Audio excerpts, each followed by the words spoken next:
네, 오늘 오전 처리된 내년도 예산안 자세한 내용 들어보도록 하겠습니다. 나라살림연구소 이상민 수석연구위원 전화 연결돼 있습니다. 위원님 안녕하십니까? 예, 안녕하세요. 자, 이 통과된 내년도 예산안 금액이 이제 607조 7천억 원입니다. 뭐 각종 언론에서 관련 보도들을 내놓으면서 슈퍼 예산이라는 표현을 쓰고 있거든요. 슈퍼 예산 예. 맞습니까?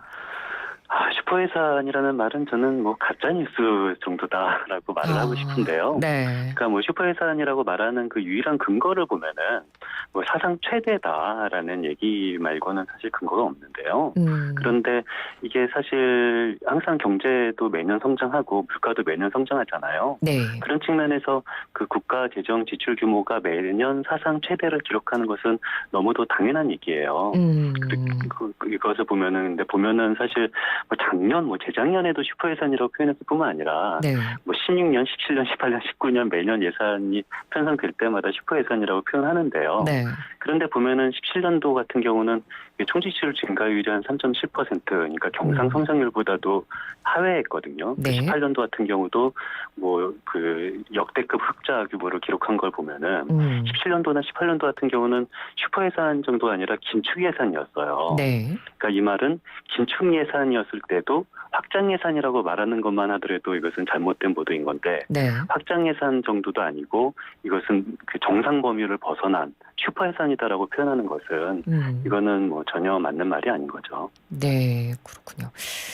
뭐 결국 예산안 처리 시한을 또 이제 넘겨서 여당 단독 처리로 국회 통과가 됐습니다.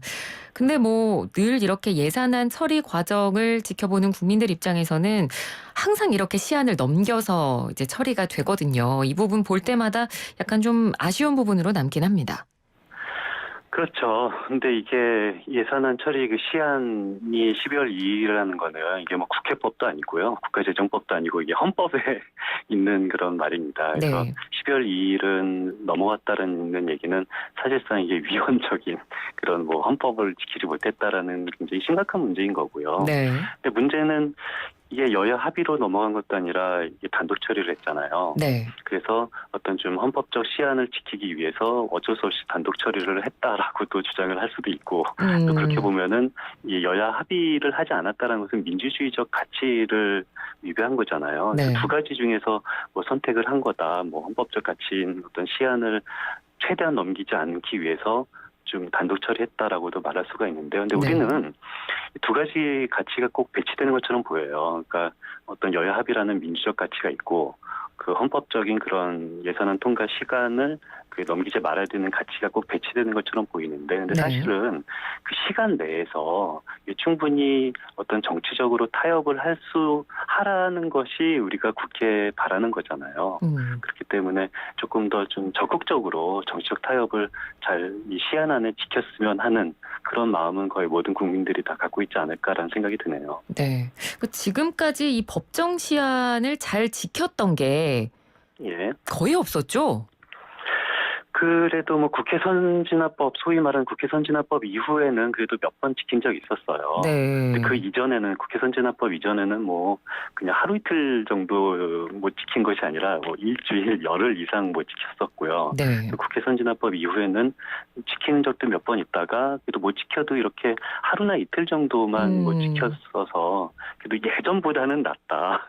조금씩은 좋아지는 것은 네. 맞는데, 근데 그럼에도 불구하고 정확하게 12월 2일을 여야 합의를 통해서 지키는 것이 원칙인 네. 거죠. 맞습니다. 자, 이제 예산안 내용으로 저희가 좀 구체적으로 들어가 보도록 하겠습니다. 일단 제가 오프닝에서 대충 내용을 좀 간략하게 설명을 하긴 했습니다만 일단 내년도 예산안에서 가장 눈에 띄게 늘어난 증액 규모가 어떤 것들이 있고 또 구체적으로 얼만큼 금액이 늘어났는지 좀 짚어주시죠. 그러니까 일단 그 원래 정부안, 그러니까 정부가 국회에 심의를 해주세요라고 국회에 낸 정부안은 604.4조 원이었어요. 네. 그런데 국회 심의를 통과한 것이 607.7조 원으로 통과를 했으니까 결과적으로 정부안보다는 3.3조 원이 는 거죠. 그런데 원론적으로는 국회 존재 이유가 정부를 감시하고 견제하는 곳이잖아요. 그러니까 원론적으로는 국회 심의 과정에서 정부안을 삭감하는 것이 일반적이긴 합니다. 근데 네. 이번에는 삭감이 되지 않고 오히려 3.3조 원이 늘었다라는 그런 비판을 할 수도 있는데요. 근데 네. 또 생각해 보면은 그 총지출이 정부 원안보다 3.3조 원 늘었지만 그 총수입 예산 금액이 그 4.7조 정도 정부안보다 늘었거든요. 그러니까 이게 무슨 소리냐면은 그 정부가 국회에 제출한 이후에 시간이 그래도 여러 달 지났잖아요. 네. 여러 달 지나니까 내년도 세입 예측을 또 달리하는 거예요. 네네. 그런데 정부가 처음에 국회 제출했을 때보다 지금 다시 세입 예측을 해보니까 예. 내년도에 한 4.7조 원이 더 늘 거다라고 수정을 한 거죠. 세입 네네. 예측을. 그래서 세입 예측을 총수입이 4.7조 원 정도 늘 거다라고 수정이 됐으니까 이 총 지출도 한 3.3조 원 정도 더 늘린 거라고 해석을 하는 것이 맞습니다. 그래서 뭐 총 지출은 늘었지만 결과적으로 총수입 늘어난 것보다는 덜 늘어서 이게 수입 증가액보다 지출 증가액은 좀 적다라고 이해를 하시면은 정확한 해석입니다. 그 수입이 어차피 늘었으니까 그거에 그렇죠. 맞게 지출도 좀 늘렸다라고 보면 수입 되겠네요. 늘어난 네. 것보다는 지출이 늘어난 것이 적죠. 조금 덜 늘어났으니까 네. 결과적으로 재정 수지는 원래 정부안보다는 오히려 더 개선된 그런 뭐 그 국가 채무 규모도 정부안보다는 오히려 약간 개선됐다라고 보면 되는 거고요. 네네. 그리고 뭐 총액은 그렇고 우리가 궁금한 것은 과연 어디가 늘었는지가 궁금한 네, 거잖아요. 맞습니다. 네. 그래서 어디가 늘어났는지를 한번 좀 구체적으로 보면은 그 가장 그 정책적인 목적으로 가장 많이 늘어난 부분은 그 소상공인 대출 그 희망대출 융자 사업이 요 원래 정부 원안은 3.6조 정도 됐었는데요. 네. 근데 그것이 국회 통과 과정에서 7천억 원이 추가로 늘었어요. 그러니까 소상공인들에게 7천억 원을 추가로 더 대출해 준다라는 부분이 가장 많이 는 사업인 거고요. 네. 그리고 감염병을 대응하는 예산이 한 5,700억 정도 더 늘고요. 그리고 소상공인 그 보증하는 사업이 한 4,900억 원, 그리고 가장 국회에서 논의가 됐던 부분이 그 소상공인 손실보상 사업이잖아요. 네. 이 부분이 한 4천억 원 늘고, 그리고 지역사랑 상품권이 한 3,700억 원 늘었다라고 해석하면 됩니다. 그러니까 네. 한마디로 정리해서요. 코로나 대응 예산이 늘고, 그리고 소상공인을 직접적으로 지원하는 예산이 늘고, 소상공인을 융자하는 예산, 요 세 개 분야가 많이 늘었다라고 이해하시면 됩니다. 네. 지금 가장 필요한 부분인 건 맞습니다. 그렇죠. 아무래도 코로나 상황이고, 예. 그리고 특히 소상공인들이 코로나 상황에서 가장 어려운 분이잖아요. 그래서 네. 요 분들에게 예산이 늘어난 것은 뭐 나름대로 합리적인 부분이다라고 생각이 듭니다. 네.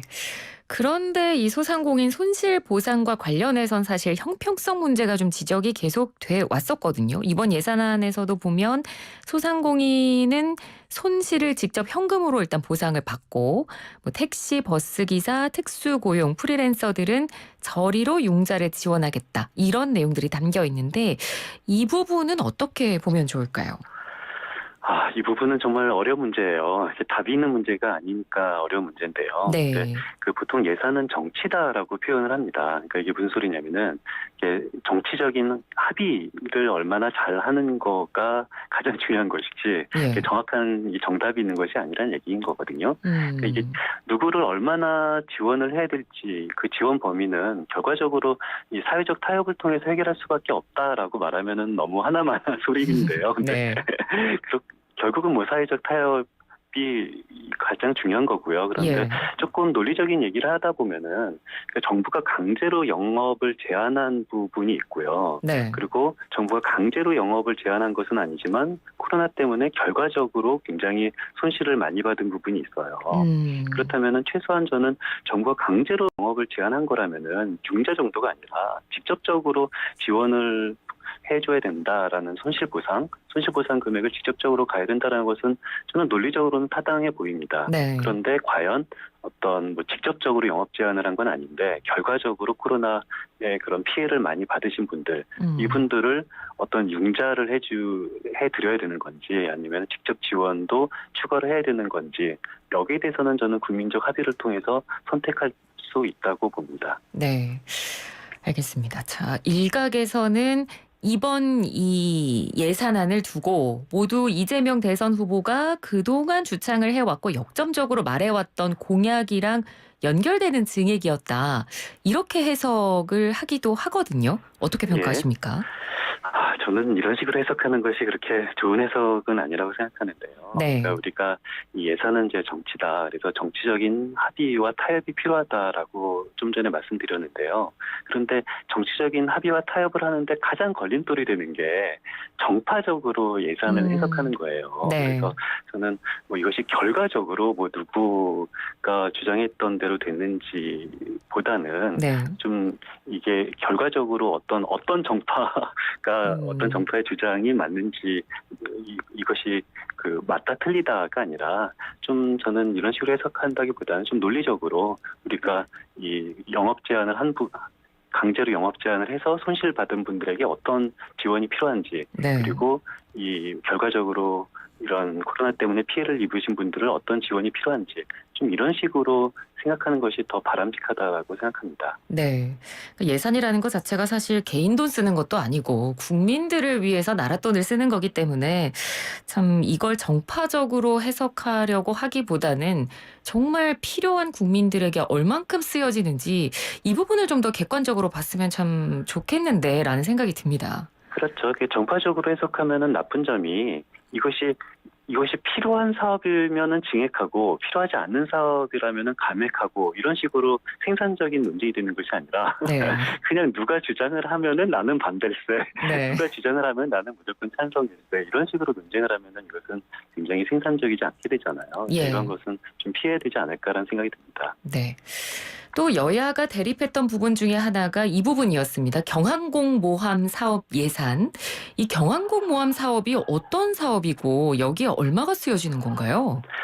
우리가 그 항공모함을 하기에는 이게 너무 금액이 크고 이게 또 금액뿐만 아니라 좀 그 국방적으로 좀 큰 이런 결단이 필요한 부분이잖아요. 그래서 네. 항공모함까지는 아니고 뭐 이 항공모함에 준하는 그런 경항공모함을 만들어야 된다라고 주장하시는 분들도 있는데요. 네. 그런데 또 한편으로는 이게 항공모함의 장점과 일반 뭐 큰 군함의 장점을 취합한 것이 경항공모함이다라고 주장하는 반면에 또 거꾸로 말하면은 항공모함의 단점과 일반 군함의 어떤 단점만이 갖고 있는 그런 사업이다라고 주장하시는 분도 있어요. 네. 뭐 저는 뭐 군사 전문가가 아니라 여기에 대해서 어떤 것이 좋은지는 모르겠는데요. 예. 그런데 이 국회 논의 과정에서는 이 경항공모함 사업이 아직까지 뭐 국민적 합의가 다 이루어졌다라고 생각하지 않고 생각을 하고 있고요. 그래서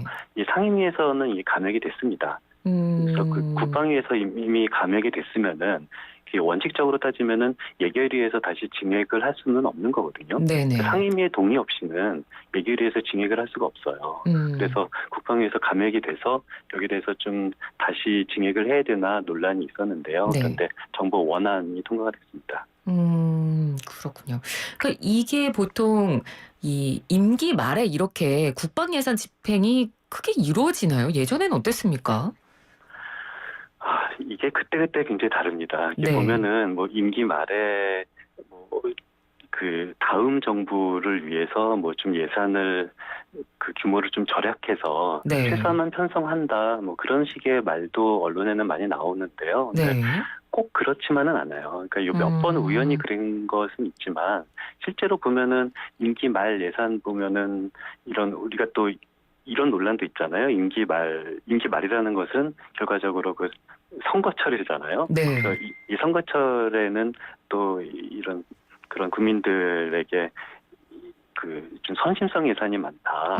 뭐 그런 식의 그런 얘기도 많이 있는데 꼭 이 예산을 분석해 보면은 꼭 그렇다라는 것이 그런 정량적으로 평가되지는 않거든요. 네. 그래서 보면은 꼭 임기 말에 어떤 일이 있었다라는 분석이 그렇게 필요한 분석은 아닌 것처럼 보입니다. 그러니까 임기 말이라는 시기를 굳이 특정할 이유는 없다라는 의견이신 그렇죠. 거죠. 그러니까 그것을 이렇게 좀 정파적으로 해석을 하면은 네. 한두 번 정도 반복된 걸 가지고 항상 임기 말에는 이랬다, 뭐 선심성 예산이 있다라는 식으로 평가라는 부분이 있는데요. 네. 저는 뭐 특별히 그렇게 보이지는 않습니다. 알겠습니다. 결국 이 예산안이 나올 때마다 또 등장하는 부분이 바로 이 나라 빚에 관한 부분입니다. 그러니까 국가 채무 비율이 얼만데 예산을 뭐 이렇게 짜도 되냐 뭐 이런 이야기들이 늘상 나오는데 예. 현재 이 나온 이야기들을 보면 나라빚 1,000조, 국가 채무 비율 50%이 부분에 대한 건 어떻게 바라보면 될까요? 그러니까 일단 뭐 내년도 뭐 1,000조 원이 넘는다라는 것은 뭐 알려졌고요. 그런데 그 국가 채무 비율과 나라빚 같은 경우는 그 시간이 지나면은 자동으로 늘어나는 것은 너무도 자연스러운 현상인 건 맞아요. 네. 그러니까 이게 시간이 지날수록 우리나라 경제 규모도 커지고 물가도 상승하기 때문에 이 국가 채무 규모가 상승하는 것은 너무도 당연한 거고요. 네. 그리고 이 GDP 대비 국가 채무 비율도 계속 시간이 지날수록 이것이 상승해 왔던 것이 다른 나라나 우리나라나 역사적으로나 논리적으로도 항상 이게 계속 상승해 왔던 거예요. 그러니까 문제는 이것이 상승하는 것 자체가 문제가 아니라 상승 비율이 얼마나 급격하게 느냐, 너무 지나치게 느냐까지가 바로 문제의 핵심인데요. 네. 보면은 최근에 코로나 직후에 굉장히 나라빚 요 상승 속도 증가율이 굉장히 급격한 것은 맞습니다. 예. 그런데 또 다른 외국과 비교해 보면은 이것이 코로나 이후에 우리나라 그 나라빚 국가 채무 증가율이 외국보다는 굉장히 급격하게 늘지는 않거든요. 왜냐하면은 코로나 위기라는 것이 전혀 뭐 짐작할 수 없었던 그런 전대미문의 위기여서 그렇습니다. 이런 상황에서 국가라도 돈을 안 쓰면 도대체 누가 돈을 쓰냐라는 네. 그런 의식이 전 세계 특히 선진국 국가들한테는 일반적으로 받아들여져서요. 네. 그래서 우리는 두 가지 측면을 다 볼 수가 있을 것 같아요. 그러니까 첫 번째 측면, 코로나 이후에 우리나라 나라빚이 급격하게 증가한 것은 사실이다. 그런데 외국과 비교했을 때는 우리나라 나라빚 증가율은 굉장히 덜 증가한 편이다. 이 두 가지 모두가 진실을 담고 있는 거죠. 네. 자, 이제 끝으로 이 부분도 여쭤보겠습니다. 그 재정 준칙 관련한 논의 부분이요. 예. 국회에서 지금 1년째 논의조차 이루어지지 않고 있다는 점도 계속 지금 지적사항으로 나오고 있거든요. 이 네. 재정 준칙 관련 부분은 어떻게 돼야 된다고 보십니까? 재정 준칙이라는 것은 어떤 우리나라 그 재정을 어느 정도 건전하기 위해서 그 국가 채무는 어느 정도까지 우리가 감내할 수 있는지를 한번 미리 정하자라는 건데요. 네. 근데 이것이 뭐 우리가 이것을 뭐 미리 정하는 것 자체는 나쁘진 않죠. 근데 문제는 이것이 너무 구체적으로 정하고자 한다라면은 어떤 이 달라지는 경제 상황을 제대로 유연성 있게 대처하지 못하는 부분이 있거든요. 네. 그래서 저는 정하는 것 자체는 뭐 가능하다고 보는데 다만 정하더라도 너무 구체적으로 정해서 이 우리나라뿐만 아니라 전 세계 경제의 변동성을 대처하지 못하는 방식으로 이것이 족쇄가 되는 것은 오히려 더 우리나라 경제 발전이나 재정 대응에 더 불리해질 수가 있으니까요. 네. 그래서 저는 좀 유연성 있는 그런 재정 준칙이라면은 충분히 논의해 볼 필요가 있다라는 생각이 듭니다. 다른 나라는 재정 준칙이 다 있습니까? 거의 있는데요. 근데 네. 그 이유가 다른 나라가 있는 것이 그 EU 통합할 때 그 EU 통합의 조건이 어떤 재정을 어느 정도의 기준 이상을 이렇게 해야 된다는 것이 EU 통합의 조건이었거든요. 아, 네. 그러니까 재정 준칙이 있는 것은 사실인데 네. 이것이 각각의 나라가 어떤 재정적인 이유 때문에 만든 것이 아니라 EU 통합이라는 정치적인 목적 때문에 만들어진 거여서 네네. 이 재정 준칙은 어떤 경제적 필요로 인해서 만들어진 것이 아니라 어떤 정치적 필요로 인해서 만들어진 것이다라는 말이 더 합리적인 말입니다. 네, 그러니까 우리나라에서 만들어질 거면 이제 경제적인 이 목표에 의해서 좀 유연하게 만들어질 필요가 있다는 말씀이시군요. 예, 맞습니다. 네, 알겠습니다. 오늘 말씀 잘 들었습니다. 고맙습니다. 예. 네, 지금까지 나라살림연구소 이상민 수석 연구위원이었습니다.